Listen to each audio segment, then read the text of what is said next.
This is the Futurum Tech Podcast, brought to you by Futurum Research. In this episode, host Daniel Newman, principal analyst and founding partner of Futurum, is joined by Telesign CEO Joe Burton to talk about how they are meeting the security challenges in the identity space. Let's join the conversation. Joe Burton, it is so good to be back here with you. You're now CEO at Telesign, leading a really exciting organization. First of all, how you doing? How's things going? You know, it's so good to see you again in person, Daniel. It's been a while. I feel like we're together on social every few days, but back in the room after COVID. The answer is I'm doing really well. Loving my time at Telesign, coming up on 2 years in the seat here now. It's such an amazing company focused on digital identity and customer engagement. I'm loving every day, man. Well, it's fast growth. Little by only a few standards, maybe of some of the giant tech companies we know, but what you're serving and the markets you serve are really substantial. And I want to talk about that a little bit. You know, security is in the spotlight right now. You know, whether it's digital identity all the way to zero trust has become the headline of so many different companies and so much in between there. Talk a little bit about kind of what that whole continuum of security and risks that are in the market right now mean and what Telesign's sort of role is in this space.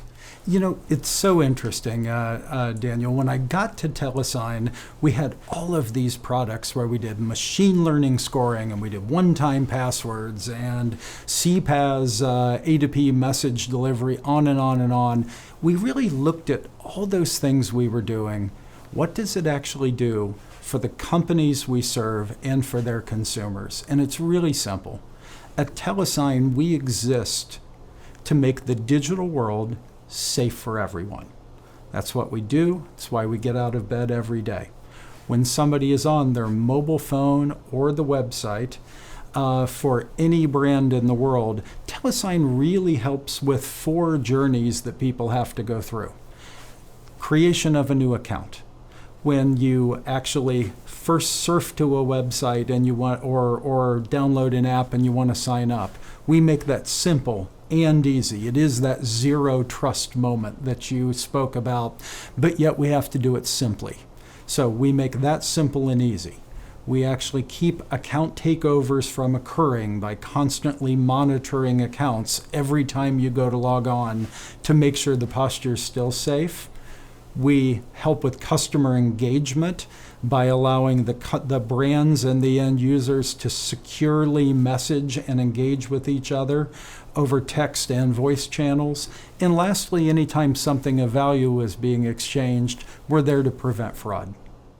Yeah, those are 4 big areas, by the way. I held up 5 fingers just for sport, but those are 4 big areas, and I think people are finally getting the message, Joe. I mean, we're all setting up accounts every day. We've all probably received that kind of scary alert from maybe your Google or something to say, by the way, that password that you use for everything has been found in a data leak.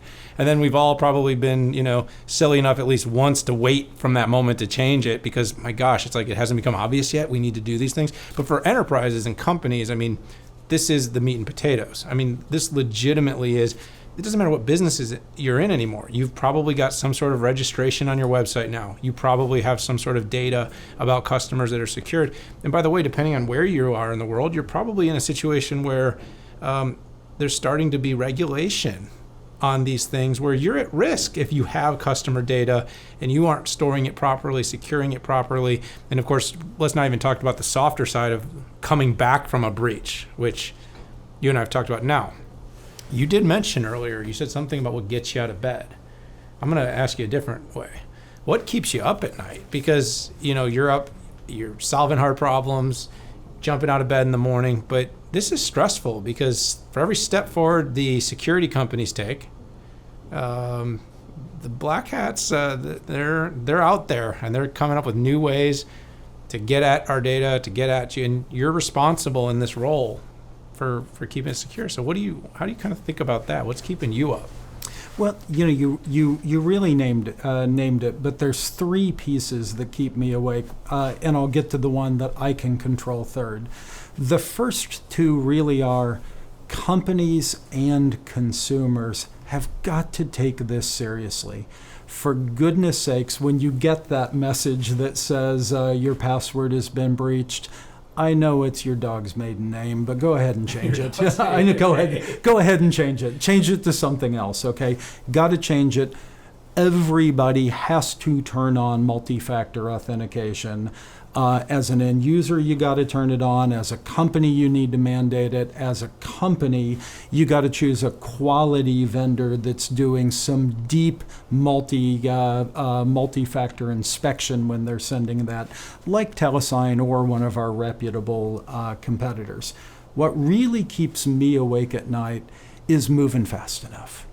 At Telesign, we get up every single day and we're looking at data sources around the world, tuning new behavioral models, trying to stay out in front. But it is a depressing world. Of every new account that somebody attempts to create, almost 50% of them are fakes, are fraud. 50%, okay? It's Telesign's job to stay in front of the fraudsters, to understand what they're doing.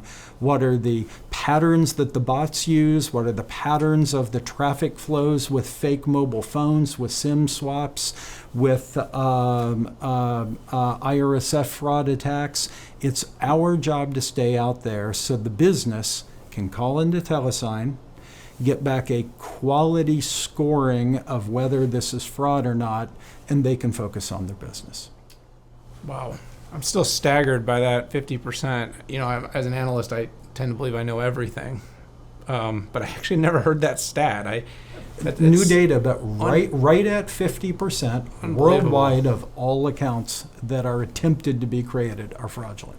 It kind of makes me sad about humanity a little bit, that there's this much effort to you know, commit fraud and theft. But at the same time, I mean, it really is kind of how you feel. I mean, right now, we know that most transactions are happening online, and we basically create a world. You know, when someone used to commit a crime, you know, you want to steal from a store, rob a bank, you had to really put yourself out there. Now they're hiding in the dark. And these, you know, it's changed the dynamic. It's created a lot of people that probably would never have done it in the old world. And now, you know, in that world, in the digital world, it just creates a lot of bravery, it seems. Well, it does. And also, unfortunately, with automation on the bad guy side, too, it's pretty easy to launch a bot attack that will try to create 10,000 fraudulent accounts. And if, you know, 10, 20 of those get through and create a breach, you know, the monetary value of that probably makes all 10,000 attempts worth it, but it is destroying for the people and the brands that get attacked. So we just got to keep it from happening. By the way, I think Elon Musk would really like that stat about 50%. I think he's looking for some of that data right now. Well, you know, he's already got this one other whistleblower that's come forward that's helping him out. But yeah, it's I mean, there really is. I mean, all joking aside, though, like an audit, this should be simpler to detect. Is how many accounts are real? You would think there are solutions out there that should be able to figure that out. Yeah, I know a guy that can help them figure that out. All right. So yeah, right. All right. So, anyways, I mean, we don't have a ton of time left. But in my role as an analyst, I often look to conversations I have with customers to kind of truly understand how companies are doing. You know, as someone that works with a lot of vendors, we of course get fed the Kool-Aid, drink the Kool-Aid, you know, whatever it is. And we're constantly kind of being told all the great things, and you know, we want to like these companies, we want to believe they're working. But you said something like you're 2 years into the seat now. I'm sure you're having interactions with large customers. You're getting out there now that you can travel. And what are you hearing, and like kind of what's your sense of how valuable or invaluable this solution has really become as you've sort of been out doing that road tripping and talking to customers? You know, it is both incredibly heartening for Telesign, but unfortunately it's because there's a scary world out there. We were already as a society on the road to digital transformation before COVID, but as we all know, it has just accelerated it several years. From banking to insurance to learning to medicine to education, the world has moved online and increasingly mobile. The society that we live in is on these devices. It has to be safe, it has to be secure, and yet it has to be simple. This is becoming top of mind for the biggest brands in the world and littler ones as well. They've been breached. They know somebody that's been breached.